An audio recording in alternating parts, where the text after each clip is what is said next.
That massive recall about the momentary rear wheel lockup, that is right here in my hands. We have all of the information based around that. Now, this part is probably going to upset a lot of people, but this part you're gonna wanna stay tuned for because this is gonna make a lot of people happy.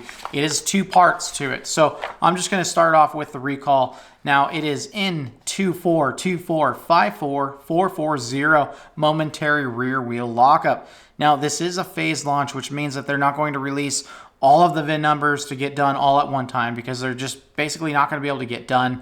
That way you're going to get stuck in long wait times. So they're phasing this through a process. I don't know how long they're going to stretch this out. It may just be a couple months where they're releasing certain VIN numbers, but you should be getting a letter if this applies to you. You should get notifications from your dealer. There's a whole lot of different ways that you should find out. Now, I do have frequently asked questions that we're going to get into as well. And part of that is to just go to NHTSA.gov and put in your VIN number and see if your vehicle applies on there. Now let's go down to the condition. A transmission control valve in some of these vehicles may be susceptible to excess wear over time, resulting in a gradual loss of pressure within the valve that can cause harsh shifting. In rare cases, the rear wheels may experience a momentary lockup.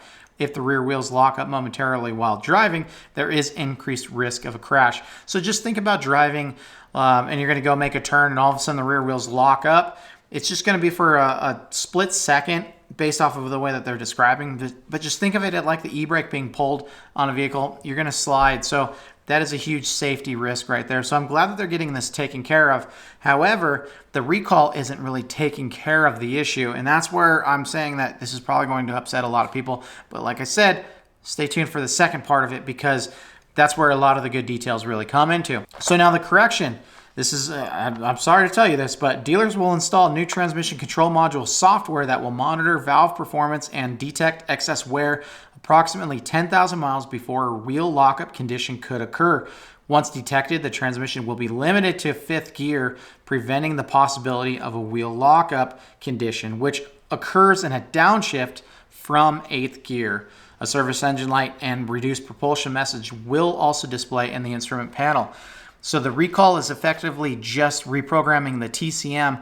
That way that your TCM can tell the operator of the vehicle, hey, something's not right over here, and we're probably going to have an issue. So that's what the recall is, to just let you know.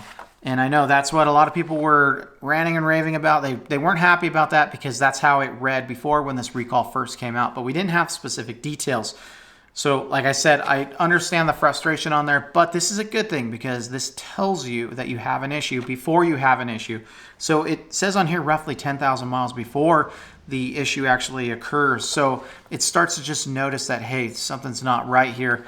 And that's a good thing. So trust me on that. Now here's where the really good thing comes out. Special Coverage N242454441 momentary rear wheel lockup. Now, what is special coverage? Basically, General Motors will come out with it's like an extended warranty in a way. It's just extended coverage for a specific condition, with which, that's what this is. So, 15 years, 150,000 miles, the affected vehicles are covered for this specific issue. Now, you're probably thinking, oh man, well, so my rear wheels have to lock up and then they'll go ahead and fix it. That's not cool. That's not the case. Here's the good thing is that reprogramming that we just did, that will set a code. You get that code, you go into the dealership, and if it's a P0747, the technicians are actually instructed to replace the valve body. And that's the real issue right there. So hopefully that the valve body is updated. I'm assuming that it is, but obviously they're not going to replace all of the valve bodies in existence because that's going to cost a lot of money. So they want to make sure you actually have the issue first and then replace it. That's why they have this coverage. Like I said, 15 years, 150,000 miles. That's a very long coverage. That's fantastic that it's covered for that. Again, P0747 is the code. Now, there's really not much diagnosis on this as far as what I'm reading. And it's just straight replace the control valve body and then perform the solenoid valve characterization reprogramming procedure, which basically just programs the new valve body into the vehicle. Now, let's go ahead and get into the frequently asked questions. Now, these are all accessible through NHTSA.gov, but I'm just going to go through a couple of these real quick. But what is the issue or condition? We already went through this, but a control valve in some of these vehicles may be susceptible to excess wear over time, resulting in gradual loss of pressure within the valve that can cause harsh shifting. So this also includes harsh shifting, and that's one of the identifiers when you may have an issue. So that's cool. Again, the special coverage only applies to these vehicles that are on here, and your VIN has to be part of that. So not all of them are covered. This is limited to the 3.0 LM2 and the 6.6 L5P of the specific year range. And again, it's limited to your VIN number. So if it's not in the GM side of it, you don't have this specific coverage, which means you don't have the issue. So essentially that's a good thing. All right, so what symptoms may be experienced? Drivers may notice harsh shifting. So that's a good sign. In addition to that, a check engine light would probably pop up with a P0747 code on there. So what is the remedy repair? Dealers will install new transmission control module software that will monitor performance and detect excess wear approximately 10,000 miles before a wheel lockup condition could occur. Now, again, this is part of the recall. I know I talked about the special coverage and I'm going back and forth, but these are the frequently asked questions for the actual recall. So now, what is the safety risk? If the rear wheels lock up momentarily while driving, there is increased risk of crash. And that's true. Again, like I said in the example earlier, if you're turning a corner, just think of the e-brake being pulled up. If that's your wheels locking, you could slide, and hopefully you can maintain control of it. So does the customer have to pay for this remedy repair? No. This recall is 100% covered, and then you also benefit from that special coverage. So you're definitely winning on this, in my opinion. Hopefully you agree too that you're winning on this, because this is good, that special coverage.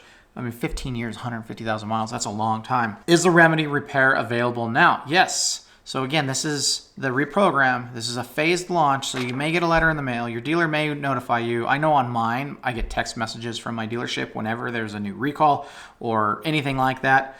So expect to get something like that, maybe a letter in mail, maybe an email. I don't know, however you're set up with it. So now, how can customers check to see if their vehicle is involved in this recall? So you can just go to NHTSA.gov. You can punch in your VIN number and it will show up right there if you're part of this recall. And as far as the special coverage goes, when you go into your dealership, you can have them run your VIN number and see if you have any coverage on there. So hopefully this clears up a lot of the confusion with this. There was a lot of frustration. I know I put up the video on Duramax News, the YouTube channel, as well as DuramaxNews.com. And there were a lot of people that were upset that it's just going to be a reprogram and it's not going to fix anything. Two parts to this, two parts. Okay, so the reprogram is actually going to help us because it's going to let us know in advance that, hey, there's an issue in the transmission, may lock up. Gives you a little bit of time to get into the dealer, get that appointment set.